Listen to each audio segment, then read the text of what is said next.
Uncle जब मैं 10 साल की थी तो इसने मेरे साथ दरिंदों ने जुल्म करना शुरू कर दिए थे। ऐसे ही मुझे अपने पास बुलाता था। ये अपने बेटा ये पास मुझे दरिंदा कौन था, आपका क्या लगता था? ये मेरा बाप था, क्या नाम है इसका? अरशद अरशद नाम है। जी। और आप अपनी जगह जहाँ पे वो रहते हो वो सारी जगह डिटेल बताएं ना बेटा। इधर इस्लामाबाद में हम सराय खरबूजा में रहते हैं, तुर्काबाद गली नंबर 5 में हम लोग रहते हैं। हमारा अपना घर है, हम इधर रहते हैं। तो ऐसे ही ये मैं 10 साल की थी उस टाइम, ऐसे ही अपनी हवस मेरे साथ जिस्म पे हाथ लगा के ऐसे ही अपनी हवस कम करता था। उसके बाद जब मैं 14 साल की हुई तो इसने मेरे साथ जुल्म करना शुरू कर दिए।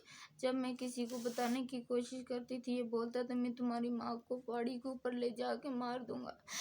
जब भी मैं मुझे अपने पास लाता था मारता भी साथ साथ था, और उसका मारता भी था मुझे। और पिस्टल मेरे कई दर सर पे रखता है, बोलते ऐसे ही तुम्हारी माँ को भी मैं मार दूंगा अगर तुमने किसी को बताने की कोशिश की। फिर जब मैं उसको उधर गांव में फिर मुझे लेके गया, जब गांव में लेके गया तो मुझे गाँव बोलते कौन सी जगह? सरगोदा में सरगोदा में। जी। तो उधर गांव में जब लेके गए ऐसे ही फिर इसने मुझे रात को इतना ज़ोर से मारा है। जब इसने मुझसे बर्दाश्त नहीं हुआ मैंने इतना शोर डाला, अपने दादा के कमरे में गई हूँ। मैं दादा को मैंने बोला मुझे अपने पास रखो, मैं इसके पास नहीं रहना चाहती। फिर मुझे वो दादा को इतना दादा वो हमें धक्का दिया, इसने नीचे गिराया। मेरी दूसरी सिस्टर जो वो बिल्कुल मासूम है बेचारी, उसका एक साइड है ना दाई वाली वो बिल्कुल भी उसकी काम नहीं करती बेचारी, वो सही बोल भी नहीं सकती है। इसने हमारे साथ इतने इतने जुल्म किए हैं। तो जब उसने धक्का दिया हम गिर गए, उस हमारे ऊपर दादा अबू आए हैं, बोलते मैं इसको भी गोली मार दूंगा। गया पिस्टल लेके आया, दादा अबू के सर के ऊपर रखे। तो जब फिर वो मुझे बोलते हैं, मैंने कहा मुझे अपनी माँ के पास लेके जाओ। सुबह पड़ोसी सब लोगों ने हमें आकर बचाया। 3 बजे का रात का टाइम था। तो जब उसने हमें बचाया दादा वो शोर कम हो गया, मुझे बोलते हैं अभी आ जाओ अपने कमरे में। मैं गई हूँ तो उसका क्या नाम है मैंने बोला मुझे अपनी मम्मा के पास इस्लामाबाद लेके गया। लेके आया है, बोलते मैं एक शर्त पे लेके जाऊंगा, अपने माँ और चाचा को बोलो कि कुरान मजीद पे हाथ रख के हलफ उठाए कि तुम कुछ बात कोई भी नहीं बताओ, मेरे साथ वो कुछ भी नहीं करेंगे। उसके अंदर तो चोर था, उसको यही पता था कि अभी मेरा राज क्या पता ये बड़ी होगी ये खोल देगी, अपनी माँ के पास रहने लगी है। मैंने कहा ठीक है तुम जैसा बोलोगे मैं वैसा करूँगी। जब मुझे वो यहाँ पे मैंने उसको एतमाद दिला के यहाँ पे लेके आई हूँ, चाचा और मेरी माँ को बोलते हैं कि इसका क्या नाम है तुम लोग हलफ दो। जब ये हलफ इन्होंने इनके साथ ज़बरदस्ती की है, उन्होंने जब ज़बरदस्ती की है उन्होंने हलफ ले लिए इनसे ना, तो फिर मुझे बोलते हैं अभी तुम कोई बात नहीं बताओगी। शाम का टाइम था, इशा की अजान होगी, उसके बाद मुझे बोलते मेरे पास आओ इधर। मैं नहीं गई हूँ। फिर मैंने मम्मा को बोला, मम्मा कहती है जाओ घर पे कोई भी नहीं है, हम अकेली है, माँ बेटी क्या कर सकती हैं। तो जब मैं उस दूसरे प्लाट में गई हूँ ऐसे ज़बरदस्ती करने लगे, मैंने अपनी मम्मा को बताया। उसके बाद मुझसे बर्दाश्त नहीं हुआ। जब मैंने मम्मा को बताया फिर मुझे यहाँ से गले से पकड़े, उसने इतना ज़ोर से मुझे मेरा गला दबाया। मेरी मम्मा ने फिर जो हाथ में आया उसको मारे, जो भी हाथ में आया मारे। मेरे चाचू घर पे नहीं थे, वो तो बेचारे बीमार हैं, उनकी ये पट्टों की कमज़ोरी है बेचारे, हम क्या कर सकते थे।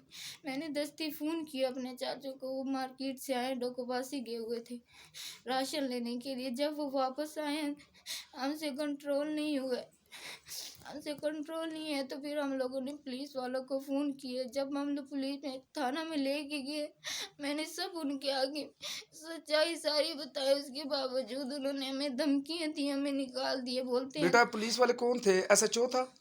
ये तो मुझे नहीं पता, मैं अपनी मुसीबत में थी उस टाइम। आप नहीं जानते हो पुलिस वालों को? नहीं मैं नहीं नाम उनके जानती, ऊपर लिखा होता है बैच के ऊपर, आपको नहीं पढ़ा? लेकिन मैंने देखा नहीं है ना, रात थी।